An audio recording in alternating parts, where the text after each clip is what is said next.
Hello everyone, welcome back to the Unofficial Game Pass podcast for the second time I have had to say today, but still just as good. And thankfully it wasn't like last week where we did a full 11 minutes and had to restart. Well, we're really professional with these last few episodes. When it comes to what we're covering this week, first of all, my name is Odhrán Johnson, your co-host. I'm also again joined by Conor Smith.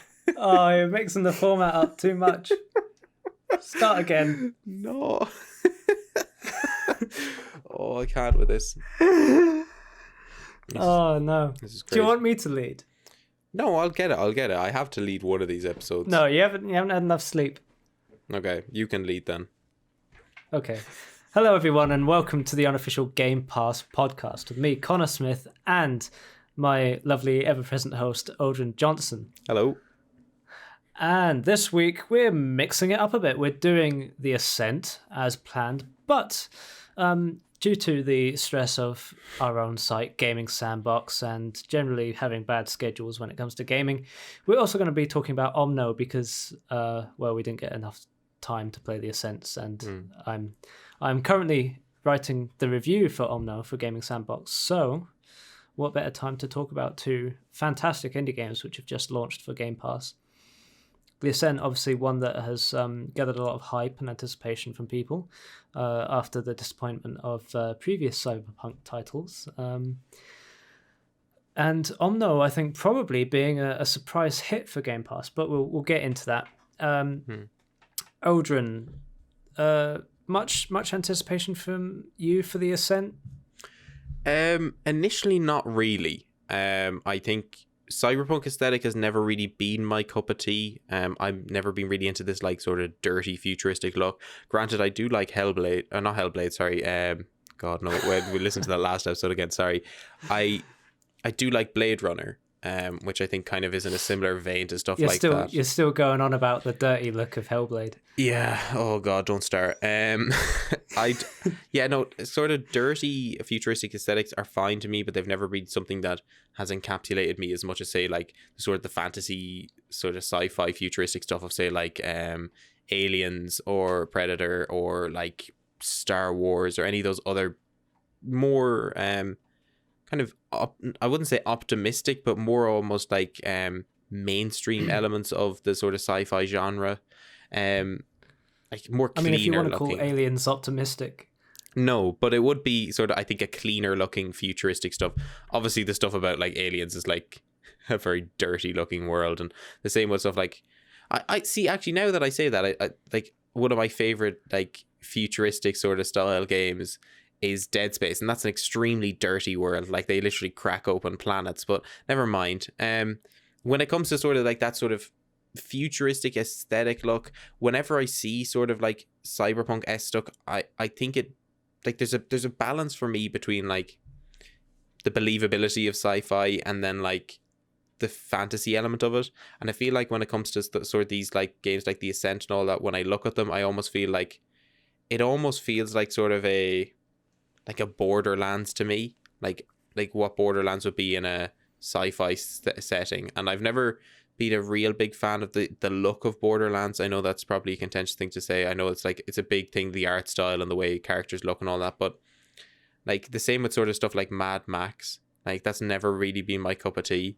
Anything really where guys are just wearing like trousers and no shirt and like screaming their heads off has never really been my cup of tea.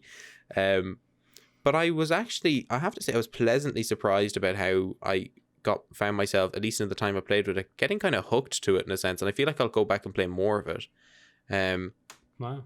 And that's coming from people telling me like this is an awful game without playing it on co-op. This is a buggy experience.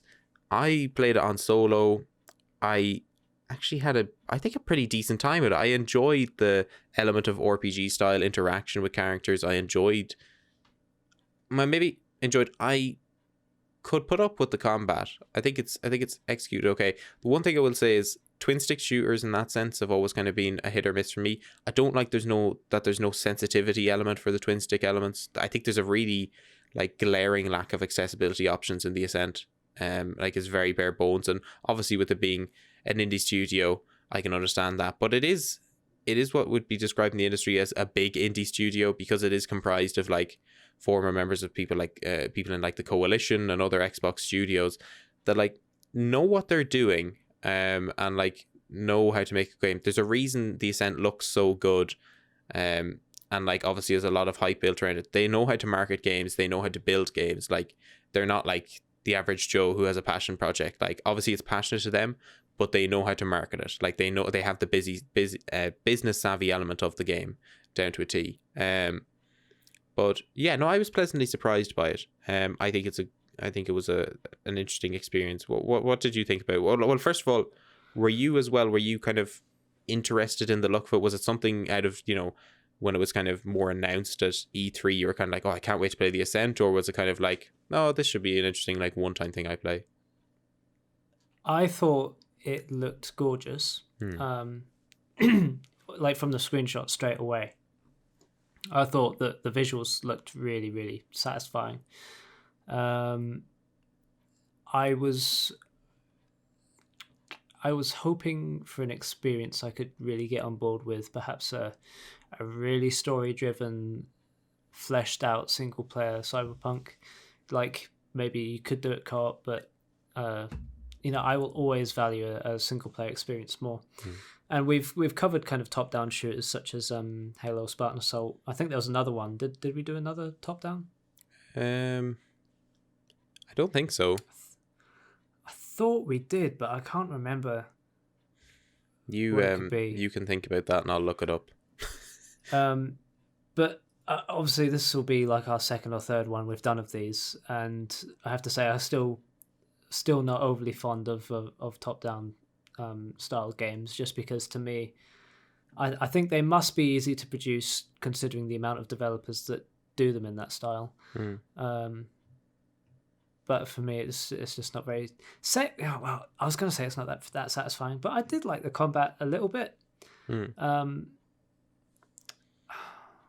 I'll get into a bit more, but I'm slowly devolving into darkness and really need to open my blinds. So if you want to talk a little bit more about The Ascent while I disappear. Yeah, sure. To the audio listeners, this will mean nothing, but here we go.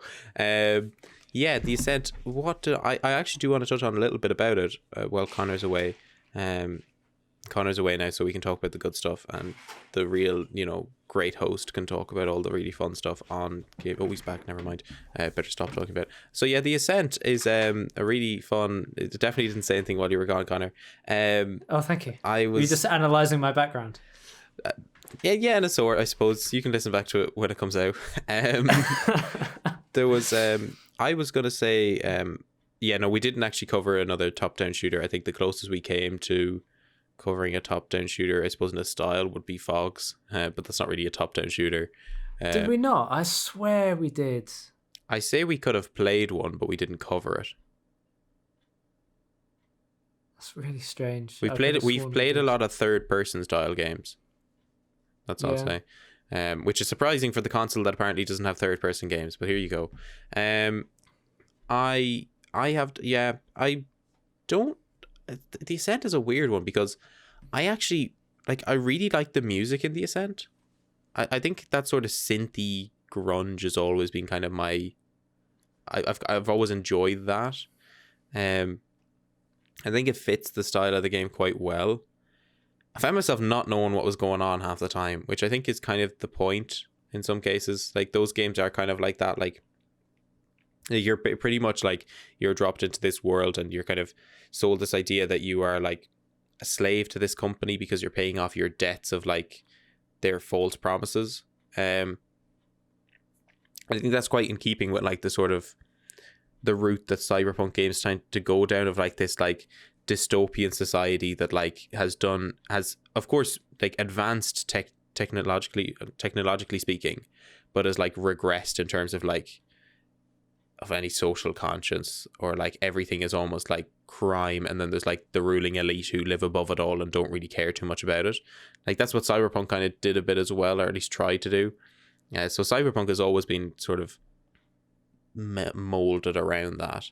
And the Ascent is quite interesting because it hooks you. Like I don't know what it is about like games that have these like opening texts that are really short, concise, and to the point that make me get really hyped to play them. Maybe it's because my dumb little brain can't handle reading a paragraph, which is bad because I write. But outside of that, like, you know, I did feel myself like going into it, I was like, I'm not expecting much from this, not going to enjoy it. But then when it started, I was like, oh, I could see myself getting into this, you know, like, not in the sense of like it's a game I'm going to remember for years, but I could see myself getting into it in the same way I got into like something like Red Dead Redemption 2, where like I punched like 60 hours into it over the course of a week or 2 weeks, and then coming out of it and being like, yeah, I really enjoyed that. Like, I'll tell people I enjoyed that game and I'll tell them to play it, but it's not a game I'm going to come back to and play in like a year or two. It's not going to be on the same level of, say, like BioShock or Halo or anything for me. But I really can see myself putting more time into it. And I think there's been a lot of people talking about bugs. Now, again, I haven't experienced any, but I think in fairness to indie devs, and whilst these are established creators, you can have as many QA testers in the world playing your game. Like, the best QA is week one after launch, because there's so many people playing it, or at least you'd hope there's so many people playing it. But I think I read something crazy like The Ascent sold, I think, 5 million copies on its opening weekend, and that's despite it being on Game Pass. And I think it's above their projections and everything, which, first of all, I think is great. I love to see an indie studio getting more money, just, you know, regardless of what you think of them being like I know there's a weird conversation about whether they're true indie. I don't think that's a worthwhile conversation. Like, it's certainly not something you want to be dragging down indie games. I think a big part about indie games is that the fact that they don't compete, they collaborate. Like, no indie title is going to be wanting to be like, we need to beat Hades at this, or we need to beat The Ascent at that. They're going to be like, hey, we'd like to release a game that's good and also put it alongside maybe something like that, and people will enjoy it. I think that's the beautiful thing about the indie scene as opposed to AAA. It's like when you see AAA, it's always like, oh, Halo needs to compete with Call of Duty this year. And it's like, well, one, they're two very different games, and two, they're going to have two different audiences. Maybe there'll be some overlap, but for the most part, like, the competition is very much just like, because they're AAA, it's the competition really for the parents to spend the money on the game. It's not the competition of them actually being good games. It's I'm glad you brought that up, because it's always this weird conversation that I always hear. Is like, oh, is Halo Infinite going to drag people away from Battlefield and Call of Duty? And there's this weird thing where it's like, back in the day when everyone was playing Halo 3, there were still people who only played COD. Yeah. And there was still, like, there was some crossover, but I knew loads of people who played Halo, and because all my friends played Halo, I didn't know that many people who played Call of Duty. And then as we grew up, kind of Black Ops came out and everything, and then, you know, we touched Halo Reach and Halo 4 less. It's really weird for me, because personally speaking, a Battlefield without a single player, I'm not going to touch it. COD, never touch it now. And I'm going to stick to Halo. I don't see people as going, oh, I really need a shooter to play, but there's this really realistic one, or there's this sci-fi one, and I don't know which one I'm going to choose. I'm pretty sure people know what they like. Yeah. Also, it's operating under the assumption as well that, like, there is always a binary choice of which game you can play. Like, for the most part, outside of, like, as I mentioned, the parents buying their kids a game, which, you know, if you're going by the PEGI ratings, they shouldn't be buying them to begin with. But regardless of that, I'm real fun at parties. Sorry about that. You know, when it comes to like most of the people that are like interested in one will more than likely, for the most part, buy both if they can. Like, whether it's on sale or like on launch together, like, it seems to be this weird thing that like you either have to buy one or the other and you can't enjoy both. Granted, I don't think I'm ever going to enjoy one of those franchises ever again, given what I've heard recently. But when it comes to like this idea that there needs to be a binary choice about what you buy, I think particularly with indie games, that's less so of a problem, because indie games are inherently cheaper. Like, you look at something of the quality of Death's Door is only €20, and you're like, what the hell? Like, this should be like a $50 game. It's like, because it is worth that. And I think, unfortunately, as well, there's the expectation that if it's an indie game, it has to be cheap. It can't be bigger budget. Like, I don't know how games like FIFA get away with being 70 quid a year, but like something like Death's Door, if it dared to be €30, would get absolutely slated by the mainstream audience. Well, it was really weird when Biomutant released for like £60. It's like, what, a game made by 20 devs? Yeah, and the annoying thing about that as well is I haven't played Biomutant, but I'm interested to play it.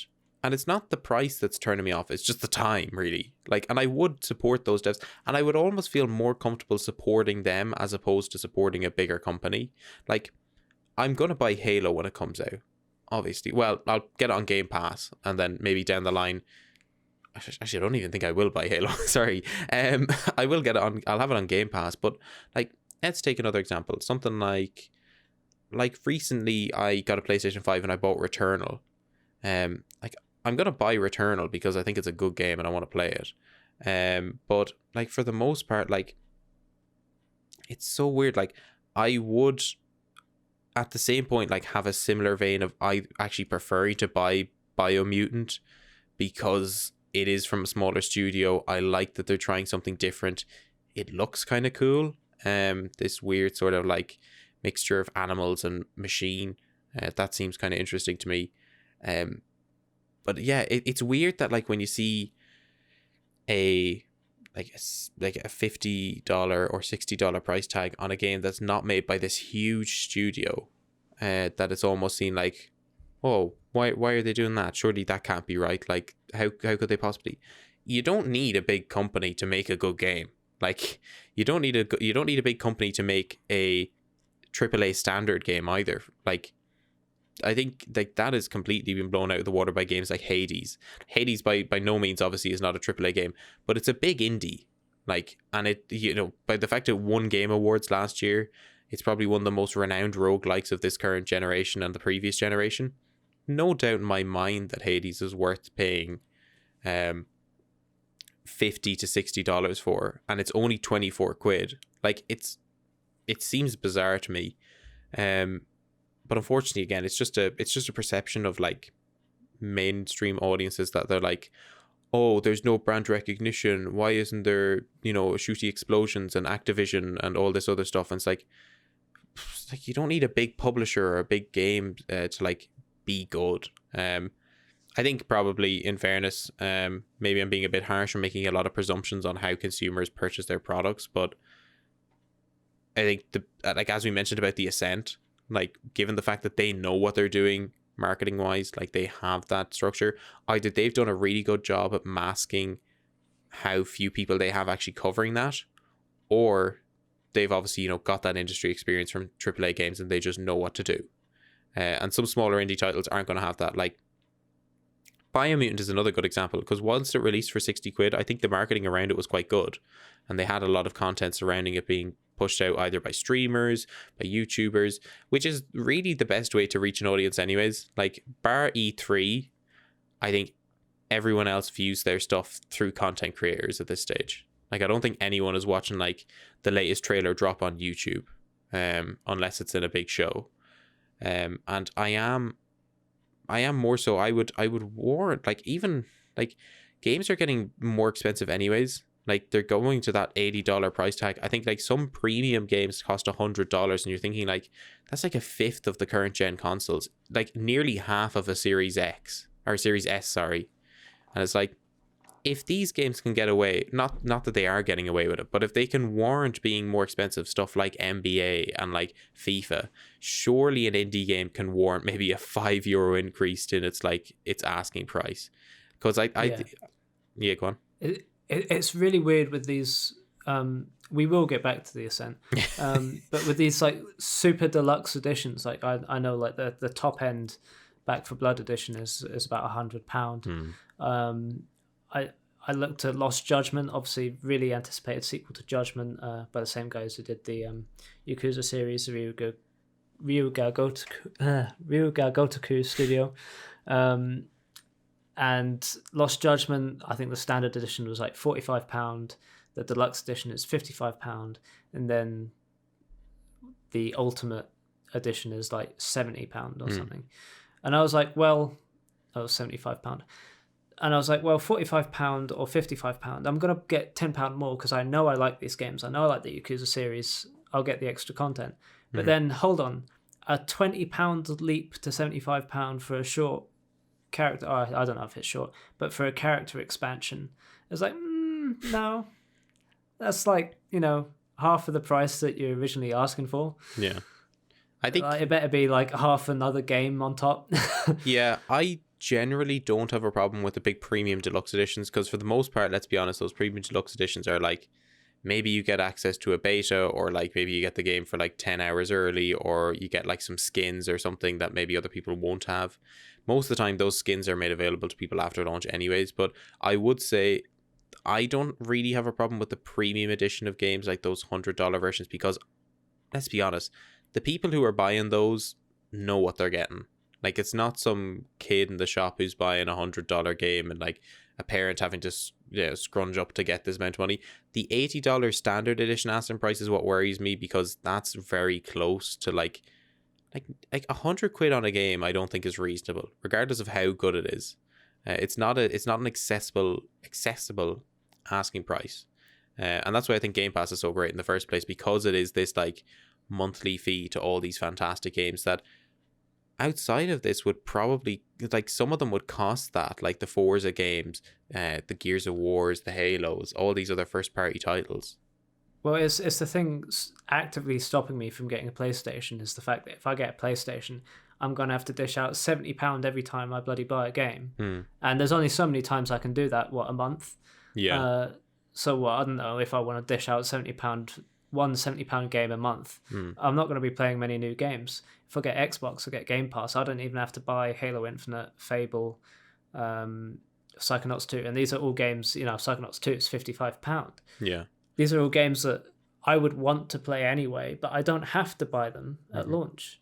The one thing I would say with regards to PlayStation, and I think obviously Game Pass is so much better on Xbox than like PS Now on PlayStation. I think that's acknowledged by anyone that owns either one or both of the consoles.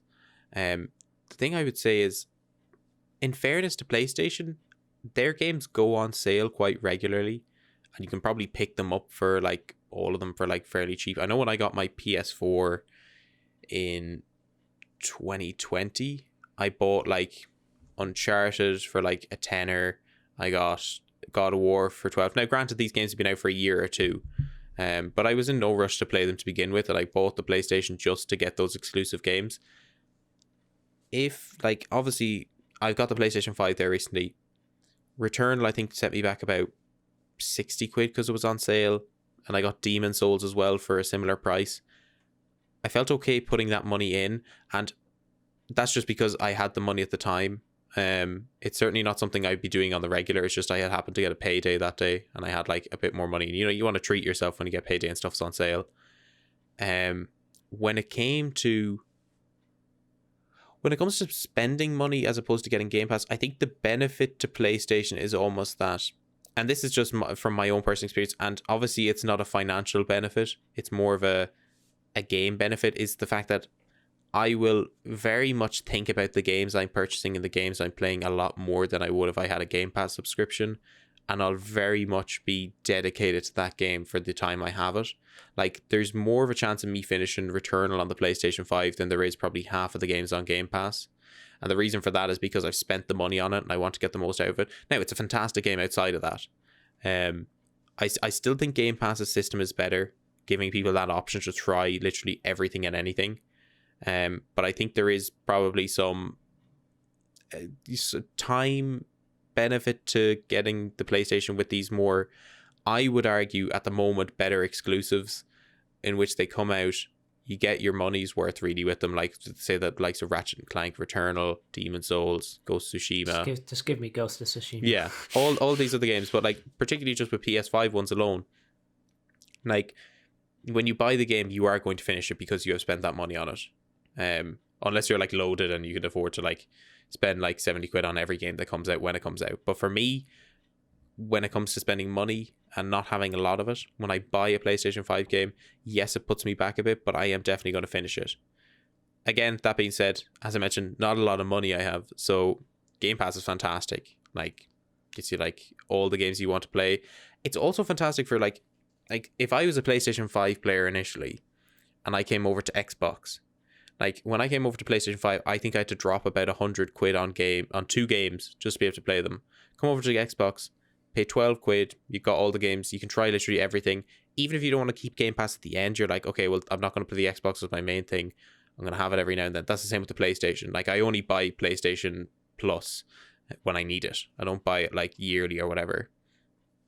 So like, you could go over to Xbox and be like, okay, I've tried all these games. I quite like The Falconeer. I like Donna County. I like Halo 5. You can buy those at a reduced rate on Game Pass and just save it. Now, this turned into a promotion. I don't know why. But I'm just trying to sort of balance out the idea of these bigger games. Whilst there's the benefit of the consumer very much wanting to get their money's worth from a PlayStation 5 game, and they will put the time into it if they know that they spent the money on it. There is obviously, on the other hand, the benefit of accessibility to the gaming medium as a whole through Xbox, because there's so many different games on Game Pass. Games I would have never played if it wasn't for the ability to play them on Game Pass. Yeah, sorry, the Ascent. Sorry, No, I'll throw it back to you. The point that you make is really great, because there is that investment. When you spend a lot on a game, you stick with it, right? Even when you're not really enjoying it, because you've invested in it and you see it through to the end. And what we see with a lot of Game Pass games is we download a lot, we play it a bit, and then we don't feel obliged to finish it, so we might delete it again. And that's how we get to test a lot of games, and we possibly buy the ones that we do like and want to support. The Ascent, for me, is really interesting because it falls into one of those things that a lot of Game Pass games fall into, is that it doesn't hook me from the beginning. I'm a very narrative-driven person. So if you don't present a tangible story to me that I can latch onto and understand why this character in this world has real stakes, and that you're going to tell a really good story within, the first hour, I'd say you've lost me. Now, that's really evident in... I know I played The Outer Worlds. We haven't talked about that on this podcast, but The Outer Worlds is a very Fallout-like game from Obsidian, very Bethesda-ish RPG, where you get to talk to a lot of characters, a lot of humor, a lot of intelligent dialogue, and not bad combat. Unfortunately, I got in, I understood the main premise and the concept and the narrative it was going for, but it didn't grab me at all. I got in, I enjoyed what I played, but because it wasn't that strong narrative thing where it's just like, if I don't go to this place, then I'm not going to save this person, or I'm not going to, that plot needs to be in place for me. And again, with Hellblade, that was there, right? Within the first few minutes, it's like, oh, I'm hooked on this story. I love the voice acting, I love the premise, I love this Herculean mythological journey that we're going on. I want to see it through to the end. And Hellblade, for the most part, had pretty bad gameplay. But that narrative made me want to play it through to the end, right? Yeah. So The Ascent falls into that problem where I didn't feel hooked, because it's like, I'm playing my own character. I don't really know what her narrative is. It seems like a generic cyberpunk setup. There's no characters within like the first hour for me to latch onto. But I did enjoy the gameplay.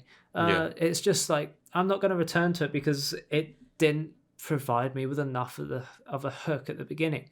And you can always look at the first missions of other games and how they get you in. Halo CE is going to be brilliant every time I think of it, because it's just like, you're on a ship, you meet the captain, you're paired with your partner throughout the series, and aliens attack the ship and you've got to get off. And it's like so much stakes. Now you're invested. Now you land on this weird ring and you've got to find out what's happening. There's so many stakes involved in that. Let me think of my other like favorite games. Fable. You put up Fable. Your village is like burned to the ground, and you have to train in this heroes guild to build yourself up. And just all those kind of hero's journey setups where it's just like you feel really invested in your character and the world, and that you've got to be a part in it. The Ascent, I got into it. Character creation's fine, bit limited. Booted it up. I think you start in an elevator, you go down, you eventually get your weapon out, and you start shooting these kind of I think they're like robot type things. Ferals, yeah. Yeah, ferals. I think it didn't introduce enough characters for me to care about early on, and I haven't played much. People, I've probably only played something like the first hour, certainly just the first mission, and that is because just of our time running Gaming Sandbox and doing everything we're doing. I think that's a really interesting point you bring up, because when it comes to me getting hooked on a game, I'm very much always in two moods at times. So like some nights I'll be like very much prepared for this narrative experience, and I'll be yearning for like a story to grip me that I can maybe take with me for like a week, like on end. But then when it comes to some nights, I'm just like, okay, I've got in from work, I just want to switch on a game and play it. I don't want to be like sitting here watching a movie for half an hour and then getting to play.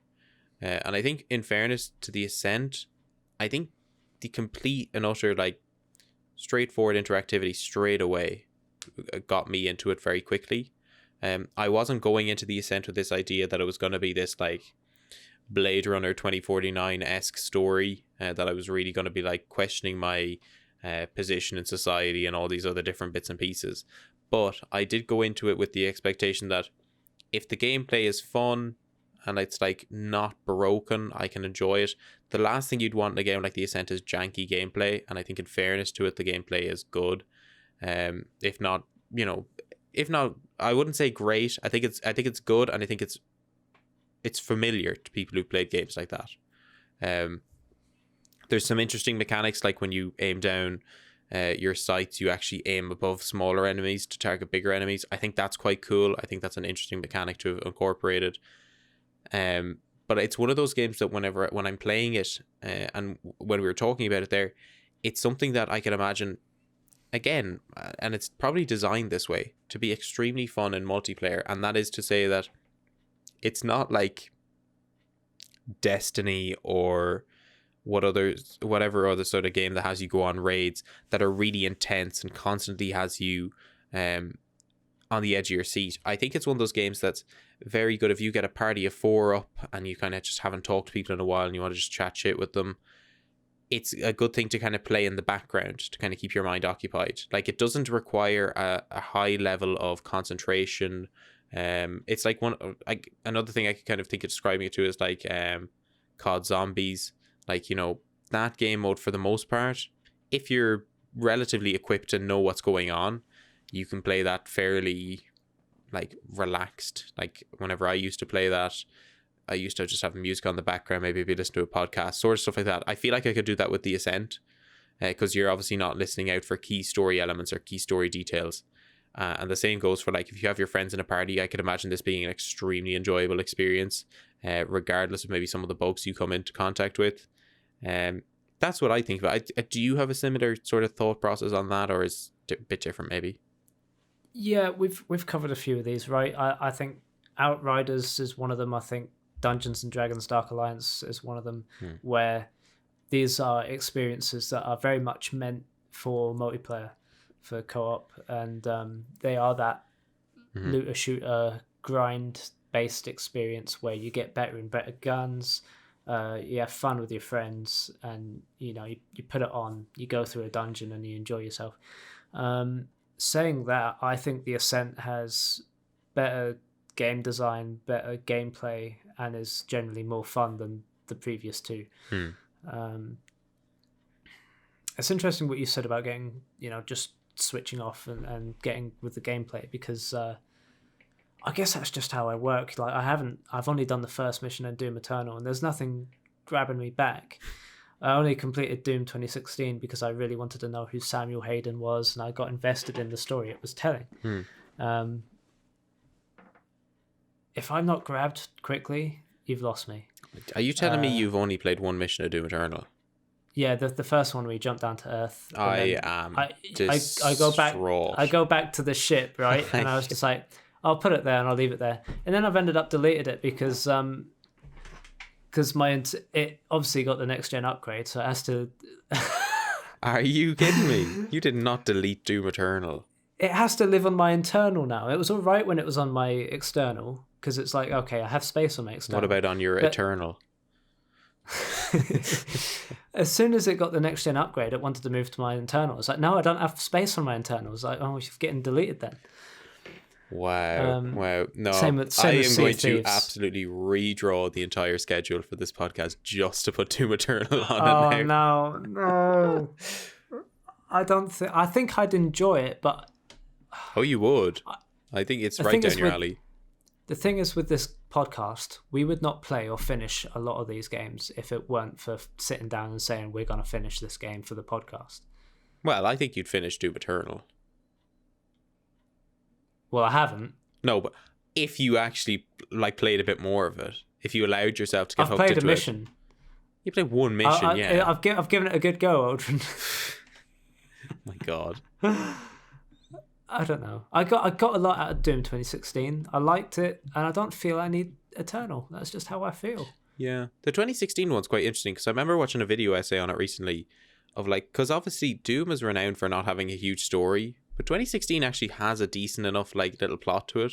I think I remember someone had a reading, and maybe they're reading too much into it, or maybe that was the intention of I don't know if Hugo Martin or them were thinking about this when they were writing, but they kind of used it as this metaphor for an extremely capitalistic society of quite literally exploiting natural resources on foreign worlds and i.e. third world countries to benefit more highly populated areas, and then when it all goes wrong, i.e. climate change, different other bits like that, it's maybe I probably butchered the explanation of that video essay, but at the same time it's kind of interesting. In Doom Eternal as well, there's bits there's the con maker who's the version of heaven in Doom is her world is powered by souls or something, and it's almost oh, you're selling your soul to the corporate machine to keep it going or something. It's all the human souls. There's interesting stuff there, but it's obviously I genuinely don't think that was the intention of the Doom Eternal writers or the Doom writers in general. Doom is very much yes, kill, shoot big demon monsters and think about stuff later. The whole game is based off the premise of the Doomslayer is at least I think canonically is in a rage state against demons for killing his pet rabbit Daisy, and it's just yeah, well, that's an absolutely insane premise to go off, and I love it for doing that. But there is some other depth to stuff like that as well. I think I think Doom is a good example though, because Doom is another example of a game that's very much, I wouldn't compare The Ascent and Doom one-on-one in terms of how they're meant to be played. Obviously they're obviously different genres and all that, and that's fine, but when it comes to say something like Doom, I think Doom almost commands your attention in the gameplay. You need to know what's going on while you're playing to do well, or else you will be punished. Whereas The Ascent is kind of you could easily just miss something for a second and still play fine. The one thing I found which was really maybe is almost game breaking in a sense for at least some of the missions I played in The Ascent is the roll feature really gets you out of everything. You can roll through enemies, if they get too close, just roll right in front of them. There's no, because you just walk through all the characters, you don't actually, bump into them. It almost feels there's no consequence to backing yourself into a corner. Yeah, there is that. I to be honest, I really liked the roll because it did feel overpowered in a way. It just felt any time these enemies get too close to me, I can just roll away. And I like that for a certain sense. The very first boss you're up against, and I quite enjoy the gameplay. So started off with a pistol, then got a submachine gun, then you get a punch ability, you get a grenade, and yeah, the combat's good. I like upgrading my gear, spending my skill points, getting new weapons. It all feels feels good. It feels like how it should, and I think like if Halo Spartan Assault felt this good to play, I think just with that role, did Halo Spartan Assault have a reload feature? Yes, I think. I feel it works well in this. I don't know why. Mm. But it all really, I feel like it works. And the aim is really interesting because obviously it does go over the weaker enemies and it staggers enemies when you shoot down your sights. But then having to press the aim button and shoot and then make sure that your line is firing and hitting the target, you then stop looking at, say, the areas around you where there's going to be rockets falling and stuff.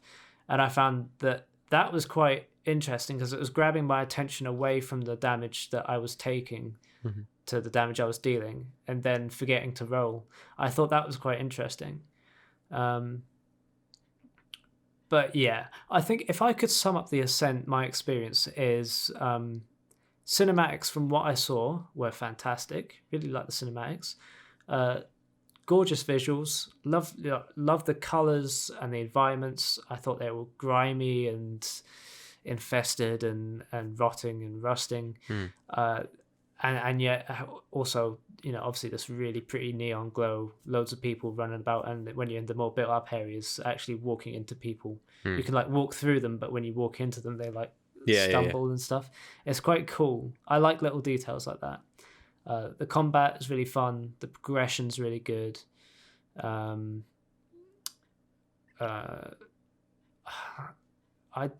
didn't find the music to be that prominent. I liked it in the menu. I liked it when it did appear, but ultimately, when I'm sitting there shooting things, I know that if you're playing co-op or multiplayer, you'd be talking to your friends, and that would be enough to get you through.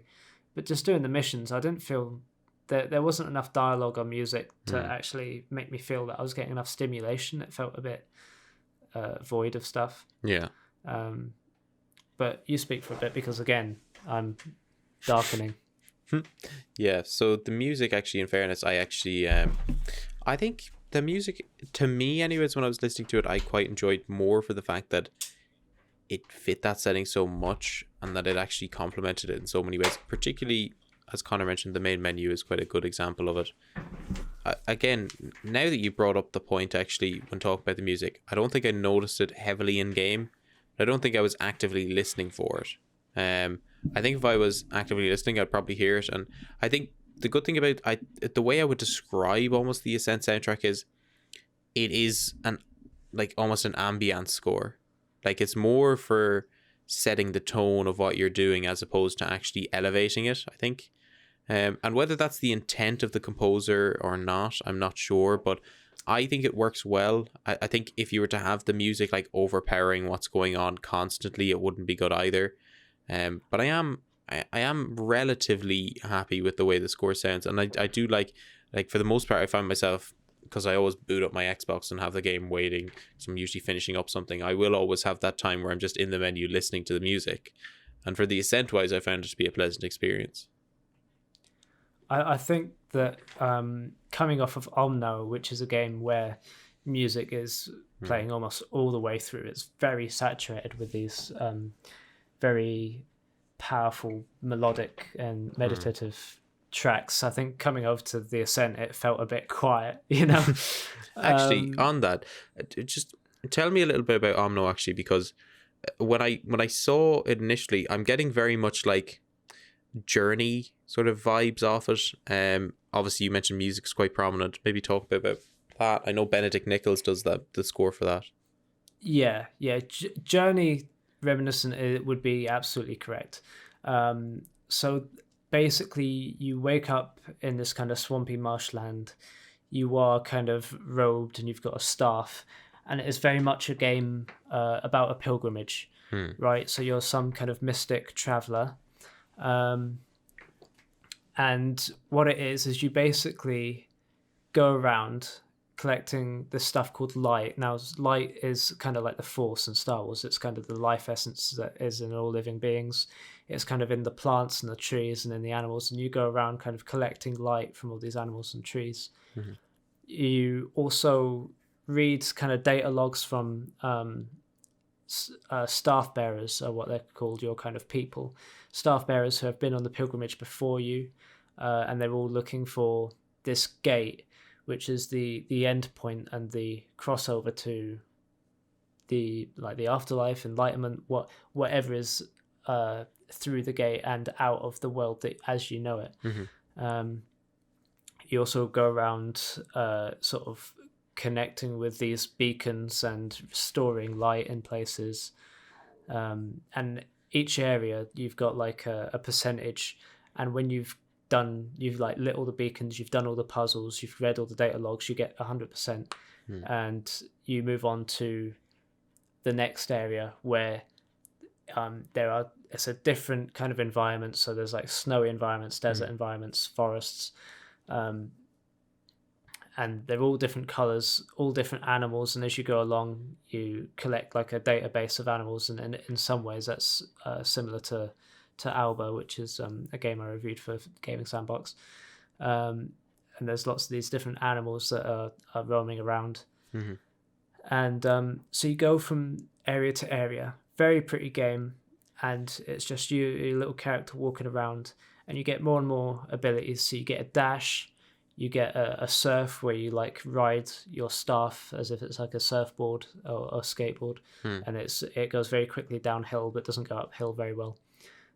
You get a float, you get basically like a transport where you shoot across the air towards lit beacons, and the platforming gets more advanced, and it is basically all about you traveling through these series of environments in this world, and all the while Benedict Nichols, as you mentioned, has this very powerful score which has kind of female vocals. It's very melodic and meditative and very relaxing. It almost just puts you at ease when you're playing it. And I played it over about a week. It was my game that I came home from work, I put it on, I spent a few hours an evening or an hour an evening playing it, and it just put me at ease. I sort of did one world and said, you know what, I'm going to leave the next world for tomorrow. Yeah. I didn't want to rush through it all at once. And it was so relaxing. It's quite a short game, isn't it, though, as well? It's only about like 4 or 5 hours, I've heard people say. I would say so. It seemed long to me because I spread it over a week, but I'd say probably 4 or 5 hours. It's very interesting. I don't know how much I can really get into it, because on one hand it does feel like that very safe, very familiar, perhaps quintessential indie game experience, you know, that it's bound to do well because it's playing off of Journey and other platforming games. In my review I kind of say it reminds me of Grow Up or Grow Home, which are games where you play as a little robot kind of tending to different plants and growing them and things. It's very reminiscent of other indie games that has this beautiful art style where kind of all the grass and the foliage look like they're kind of made out of paper, and everything's very simple textures but very, very colourful. And your only companion in it is this little kind of flying squirrel type creature, and at the beginning the squirrel's very timid and it won't go near you, but it's always with you when you start a new area, and then by the end you're kind of petting it and you're good friends with it. It's another, sorry, just to put in, it's also like another game made by a solo developer, which I think the great thing about that is that with, say, examples like this, the Falconeer, I think it's really starting to show that solo developed games are really getting a lot more love, particularly on Game Pass, which I think is fantastic. I think up until then, the solo developed games that I had heard of recently was The First Tree, which is on PlayStation, and it's about a fox. I don't know too much outside of that, but I remember seeing it mentioned on seeing a YouTube documentary surrounding it. And it's nice, I think, in a sense that these games are getting the recognition they deserved. Obviously, as we mentioned earlier, Falconeer was nominated for a BAFTA, and, you know, among other accolades and things it's been nominated for, that I probably can't remember at this stage because it's been nominated for so much. And then obviously Omno as well. Judging by what people are saying, I could definitely see this being nominated as a best indie of this year so far. Although I have to say there is a lot of competition for that. I think Omno is wonderful, right? As you said, sole developer, Jonas Manka, aka Studio Inky Fox. It was a Kickstarter funded 5-year long project, which started off, I think, as just something they were doing to sort of, I don't know, just for themselves, you know. And then it sort of, the more they did it, it really picked up. I saw someone describe it recently as like a look inside a game designer's notebook, because there are so many different elements, like so many different like environments. It does feel like you've opened someone's sketchbook, and there's these lovely drawings and there's these lovely mechanics and things, and they're all kind of put into the game in a seamless, natural way. And it does create a really special experience. That said, I don't think it's perhaps original or as phenomenal enough to deserve an indie game of the year. What I think it is a huge achievement, and it shows what promise the developer has going forward.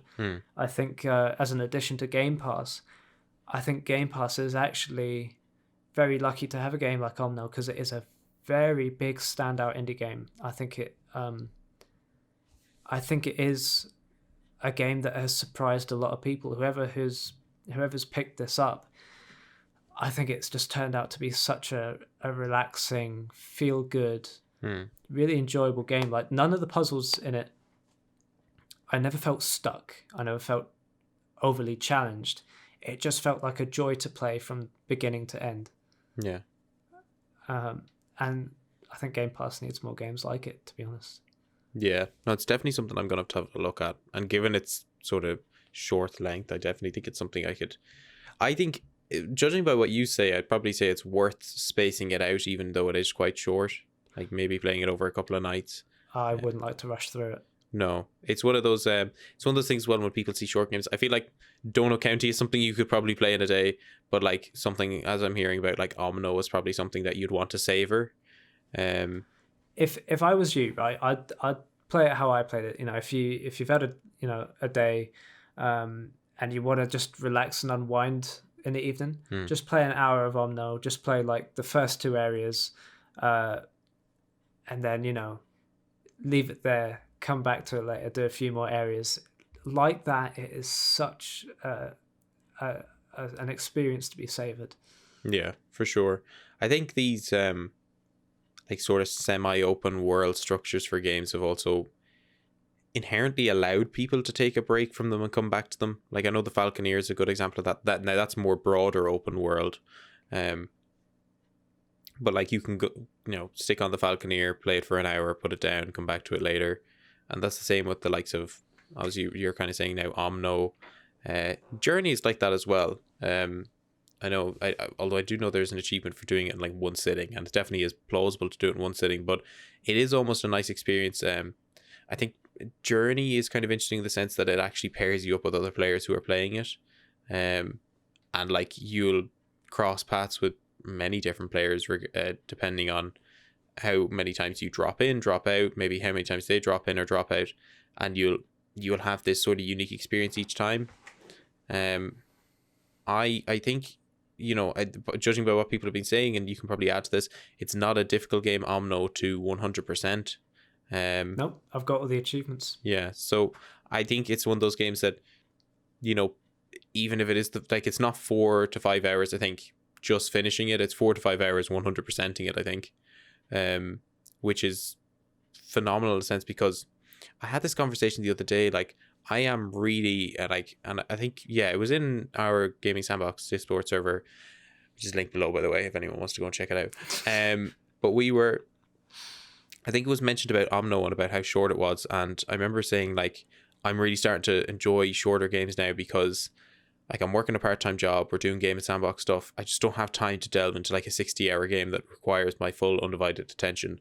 Like I want to play as much stuff as possible to get an idea of what I'm looking at. And that's the one thing that appeals to me about indies, is the fact that I don't know if it's out of sheer excitement that they want to release a game that it tends to be short, or if it's the fact that they just tend to enjoy shorter experiences because they want to put their heart and soul into something that's short but is top quality. I think there's almost an unspoken like expectation of bigger titles to be long to warrant their big price. And this comes back, I think this is a good actually like a good circle around to what we were talking about at the beginning about the price of games. And I'm certainly not one that thinks that the length of a game warrants its price. I think that's the opposite. In fact, you can have a quality game that's a lot shorter. Like Donut County is a perfect example. Is a very good game, quite short. Definitely think it's underpriced. And the same goes for what I saw here of Omno and what everyone's talking about. It's only €20, if even. And by the sounds of it, it probably should be worth at least 30. But I think the good thing about those shorter titles for indie games is the fact that it's accessible enough, because obviously these bigger games like Halo, Call of Duty, other big games like Red Dead, they already have their established audiences and they know people are going to buy them. You know, as you mentioned about games hooking people very quickly on, indie games really need to do that to the best of their ability straight away. And I think this might be a good thing, because it's a good contrast between The Ascent and Omno, two games that could hook you, but for very different reasons. One for gameplay, one for, I would imagine, narrative and just sort of scenic beauty. Yeah, no, the definite thing with Omno is that the difference is The Ascent looks very pretty, but because it's falling into a genre which is, you know, very saturated. You know, I've played many top-down shooters. I've never really clicked with them. Omno is very much, I do like platformers. I do like quite contemplative indie experiences. Mm-hmm. And just the style, the art style is so beautiful. It's just like and even in like the cute little animals that you come into contact with, like again, music, animals, and in some ways the animals and how you interact with them is the character of the game. The visuals, and then just the steady narrative pull of going through these worlds and finding more data logs as more staff bearers. Well, I think it's possibly one staff bearer who has written all these data logs. And I don't want to spoil too much, but basically at the beginning it's really praising the light, how the staff bearers led their people through the world and harnessed the light, used the power of the light. And then towards the end of the journey, it's talking about the gate and thinking, you know, the world here is so beautiful. What's on the other side of the gate better than what we already have here? And it does have those questions, and there is a pull as you get closer and closer to the end point. Is like, I don't know where this game is going. I really know. I don't even know what this game's about. Where's it going to end up? I think about 2/3 of the way through, it kind of clicked for me. It's like, oh, I know what this game's going for. And then at the end, the narrative pays off. It's just a feel good, beautiful game. Yeah, I think that's a good note to end it on. I think I was just going to finish up by saying like that. Obviously, the great thing about shorter games is the fact that I can maintain a lot of my obviously real life commitments that take precedent over gaming, and still come back and feel like I've gotten a whole experience out of something that's quite short. And I think Omno certainly seems to be like that. Something I'll definitely give a go, and I'll maybe let you know my thoughts on it next week when we talk about a game that really has nothing to do with either of the two games we talked about, Flight Simulator, which is like a completely different genre altogether. But yeah, I think we'll leave it there. I think a successful joint episode, despite the fact that I hadn't played one of the games. So I appreciate the fact that Connor had so much to talk about. You can actually, if this video will probably go up by the time Connor's Omno review has gone live on Gaming Sandbox. That will be one of the top links in the description down below if you want to go and check that out. Also with that, our Gaming Sandbox Discord, as I mentioned already, is the top link in the description, along with links to all our social media platforms and our own personal socials as well. With that being said, if you would, I suppose, how do you end it? Oh yeah, well, I suppose what we would say is, I think, personally for me, I would say go and try the Ascent. As Connor mentioned, it is in a fairly oversaturated genre already, but I think it's well worth, if you're interested in that genre, to give it a go. If it's not your cup of tea, you know, you can always just delete it off your console afterwards, as Connor did blasphemously with Doom Eternal. If you like Cyberpunk and you have a few friends who you want to play it with, I think the Ascent is a go-to. Omno, I'd say everyone pick it up and try it. It is just a standout indie that has come to Game Pass for me. Yeah, and then I suppose my own thoughts on Omno, having not played it, I'll certainly be playing it. It really appeals to me. They've done well in the marketing, and if somehow Connor is lying to me about everything to do with Omno and it's absolutely awful, I'll let you know next week. But I look forward to playing it. And I think we'll leave it there. So thank you all for listening. As I mentioned, all links below, you can check us out there. And until then, we will see you all next week.